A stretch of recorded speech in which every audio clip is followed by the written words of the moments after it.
Hello दोस्तों, आज के इस वीडियो में हम देखने वाले हैं कक्षा 10वीं के गणित के अध्याय 1 के प्रश्नावली 1.3 का पहला क्वेश्चन सॉल्व करने वाले हैं। तो यहाँ पास इसका पहला क्वेश्चन है कि सिद्ध कीजिए कि √5 एक अपरिमेय संख्या है। इसके पिछले वीडियो में हमने इसके जैसे कई सारे क्वेश्चन सॉल्व करा दिए हैं। तो अगर आपने वो वीडियो नहीं देखा तो लिंक नीचे डिस्क्रिप्शन पे है, इस वीडियो के बाद आप जरूर जाके देखें। चलिए आज का वीडियो शुरू करते हैं और यहाँ पास प्रूव करते हैं कि √5 एक अपरिमेय संख्या है। इसे भी हम √2 की तरह कॉन्ट्रोडिक्शन मेथड से प्रूव करेंगे।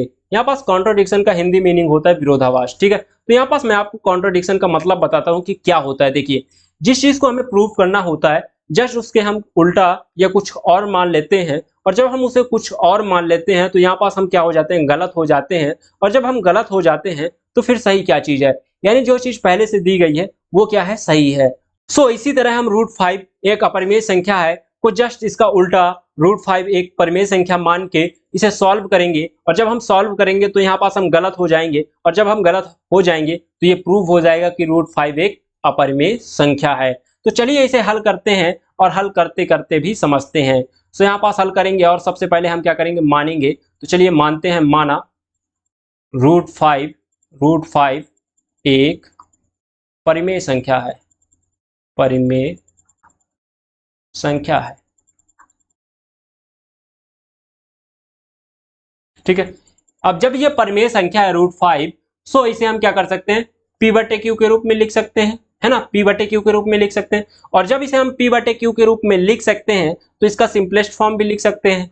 सिंपलेस्ट फॉर्म का मतलब होता है कि मान लीजिए कि हमारा p/q का रूप 15/25 है।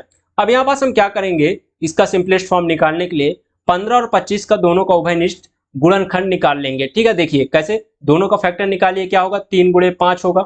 ठीक है, और इसका भी निकालिए, इसका होगा 5 × 5। यहाँ पास उभयनिष्ठ क्या है, 5 है, यानी कि कॉमन क्या है, 5। उनको हम क्या कर देंगे, कैंसिल कर देंगे।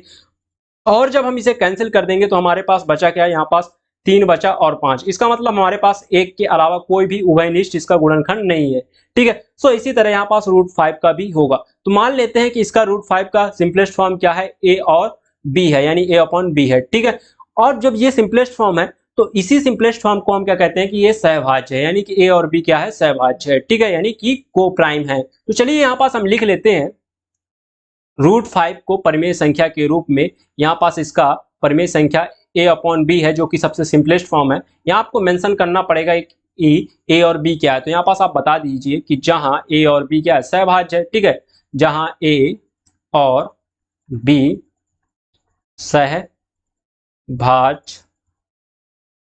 सहभाज्य है। ठीक है, ये आपको हर जगह मेंशन करना पड़ेगा जहां आप जो चीज करेंगे तो। ठीक है, अब देखिए यहाँ पास हम क्या करेंगे, इसमें इसका तिर्यक गुणा कर देंगे। कैसे, यहाँ पास √5 के बटे में कुछ नहीं है तो 1 लिख लेंगे। ठीक है, अब यहाँ पास हम क्या करेंगे, a का गुणा 1 से कर देंगे तो यहाँ a हो जाएगा, और इसी तरह √5 को गुणा b से कर देंगे तो यहाँ पास क्या हो जाएगा, √5b हो जाएगा। यहाँ पास हो गया तिर्यक गुणा। ठीक है, अब देखिए, अब इसमें हम क्या करेंगे, इसका दोनों पक्षों में वर्ग कर देंगे। तो यहाँ पास हम लिखेंगे दोनों पक्षों में वर्ग करने पर, दोनों पक्षों में वर्ग करने पर, वर्ग करने पर, ठीक है, करने पर।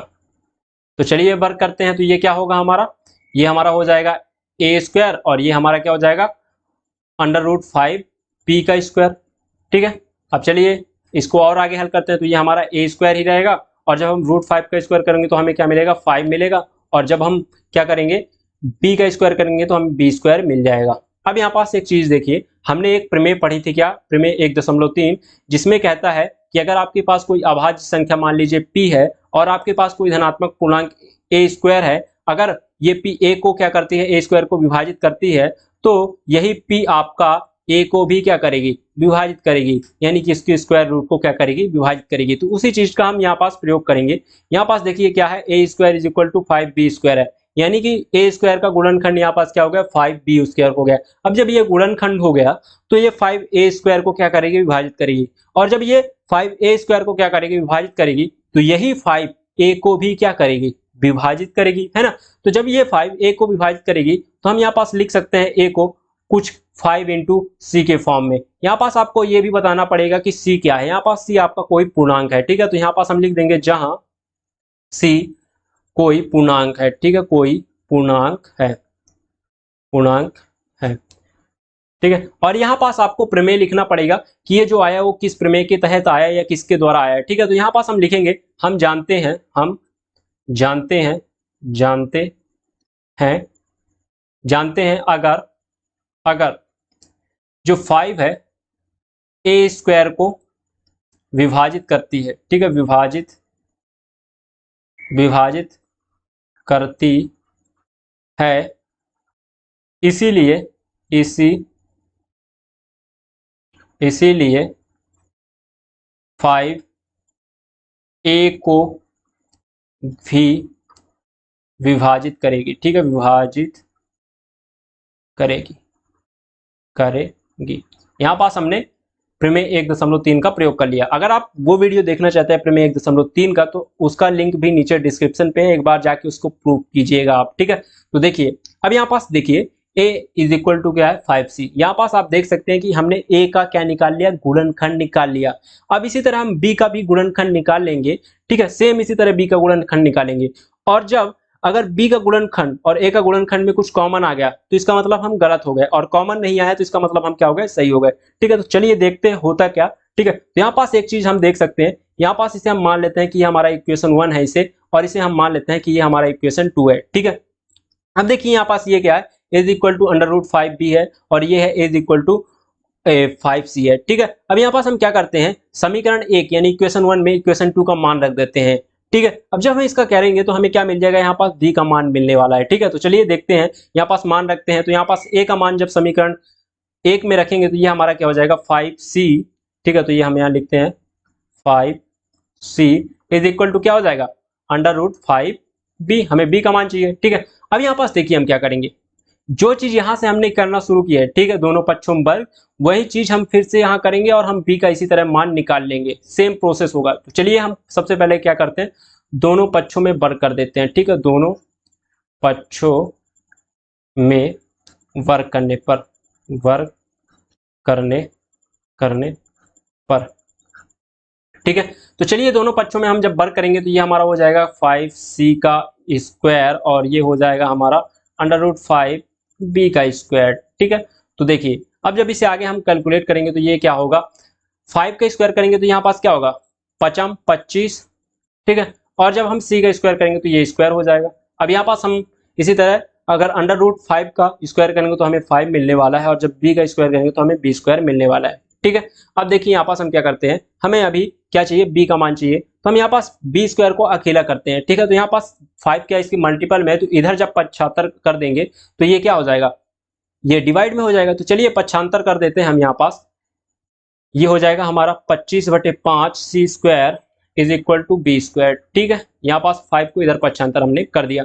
अब देखिए ये जो 5 है इसे 25 को क्या कर रहा, कैंसिल कर रहा 5 बार में, तो यहाँ पास ये बचा हमारे पास 5c square is equal to b square. अब देखिए यहाँ पास जो केस बना था ये वाला केस, सो यही केस फिर से एक बार बन रहा है। ठीक है, यही केस एक बार फिर से बन रहा है। यहाँ क्या है कि b square is equal to क्या है 5c स्क्वायर, तो यहाँ पास इसका मतलब क्या है कि 5c स्क्वायर इसका क्या है, गुणनखंड है। अब जब ये 5 b स्क्वायर को क्या करेगा, विभाजित करेगा, तो यही 5b को विभाजित करेगा। यानी कि अब हम b को यहाँ पास कुछ 5 × x के फॉर्म में लिख सकते हैं, जहां x हमारा क्या है, कोई पूर्णांक है। ठीक है, जहां x कोई पूर्णांक है, कोई पूर्णांक है, पूर्णांक है। आपको वही स्टेटमेंट फिर से यहाँ पास लिखना पड़ेगा।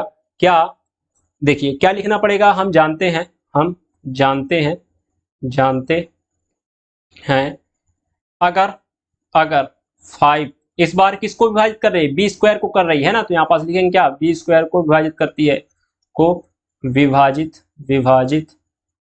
करती है, इसीलिए